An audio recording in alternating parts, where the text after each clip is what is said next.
The first bite-sized ride video met with limited success in terms of views, but it did get some very positive comments from viewers planning to actually come down here on holiday. So here's another one. This time it's a 50-kilometre, 1-hour ride from a small village at the foot of the Algarve hills up to a Buddhist shrine that you can see here, a nice viewpoint and a cafe, and then down for a bit of light gravel track off-roading on the way back. So, setting off from the village of Sobradinho, we'll first make our way up to the shrine. It's about a 500-metre climb, but the road is nice and curvy without being particularly steep, and the view from the top is spectacular.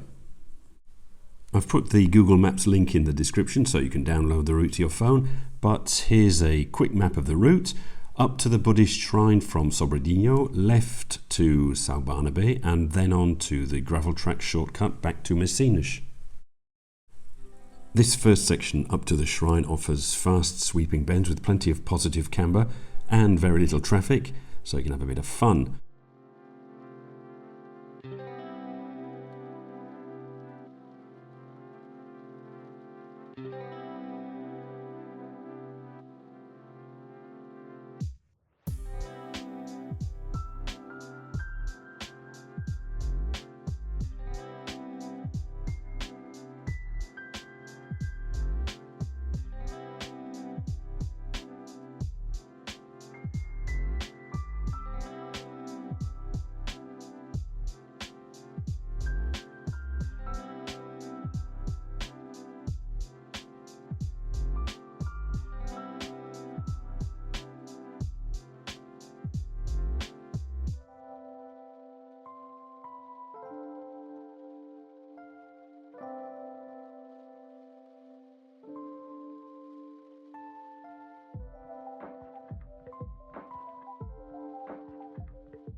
Now the last 100 metres or so up to the shrine on the right here, opposite the cafe, is actually a gravel track, fairly loose surface with a few deep ruts, so if your bike and or off-road skills aren't up to the job, I suggest you park at the cafe and finish your journey on foot.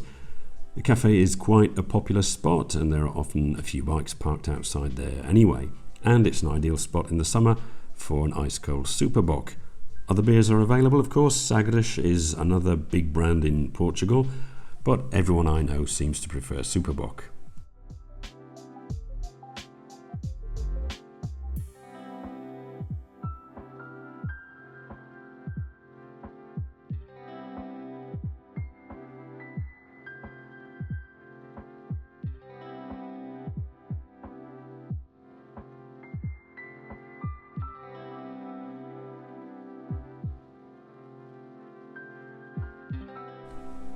Leaving the shrine, you turn right and then continue the ride across the hilltops for a few kilometres until you begin to see wind turbines.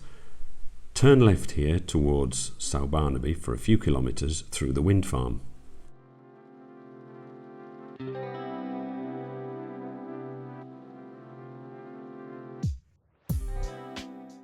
Now, I know a lot of people don't like wind turbines, but I always find something rather majestic in their movement.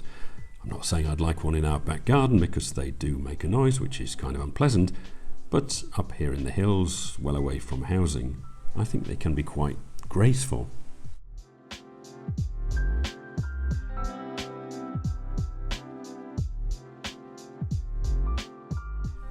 Anyway, whatever your thoughts on them, after a couple of kilometres you come out onto a major fork in the road with a viewing stroke picnic hut. Again, we've stopped here a few times on group rides. It's a good place to stop for a quick drink and a biscuit. On leaving, bear left at the junction down to São Barnabe. Then when you arrive at São Barnabe, you make a right turn through the village and continue for about 15 to 20 minutes until you get to a tiny little hamlet here called Ribeira de Odeluca. You turn left, cross the Ribeira, the river, and then it's probably wise to stop and engage off-road mode for the next 20 minutes or so. You don't have to take this shortcut, of course. It is worth it in my opinion because there are some great views, and it's really not that technical. If I can do it, anyone can. Okay, you'll struggle on a Harley or a bobber, but anything tougher than, say, a Honda NC750X will be fine. If you really don't fancy it, you can just keep going along the road towards Aguilera, and you'll eventually hit the main IC1 road that runs from the Algarve all the way up to Lisbon. Okay, I'll come clean. I've taken this gravel shortcut a few times on my Tiger 900 with its original factory road bias tyres, and it's been fine. On this particular day, however, in the middle of January, after a few days of quite heavy rain, it was very slippery and the rear wheel was sliding all over the place. So, after a couple of 100 metres, I knew that my limited off-road experience just wasn't going to cut it, and so I turned round and took the road back. So I'm cheating a bit here, and this footage, as you may have noticed by the fact that the factory windscreen has suddenly reappeared, is footage I shot last October. I'm guessing if you do follow the route, however, it will more than likely be in dry conditions in the summer though. As you can see, it's really not that technical a gravel track, and I've seen plenty of cars driving along it. In fact, I initially discovered the road by blindly following Google Maps' suggested route home, so it is considered as a real road. After 20 minutes or so, you do re-emerge into civilization, from where you can head to São Bartolomeo de Messines, which locals usually just refer to as Messines. From there, you can take the IC1 north or south to Lisbon, south to the Algarve, or maybe continue west in the general direction of Munro, which featured in Bite-Sized Rides number 1. Remember, you can get 10% off all Roadskin riding jeans, which I literally wear on every single ride because they're so comfortable and look just like normal jeans. They've even got some new cargo pants available in an olive green colour, which kind of matches my Tiger, and which I shall be reviewing soon, so check them out. All details and the discount code in the description. Incidentally, the reason I suspect other YouTubers don't just tell you the discount code is because it gets changed every few months, and so rather than have to edit every single video and every single description, I link to the discount code page on my website, which obviously I only have to edit once.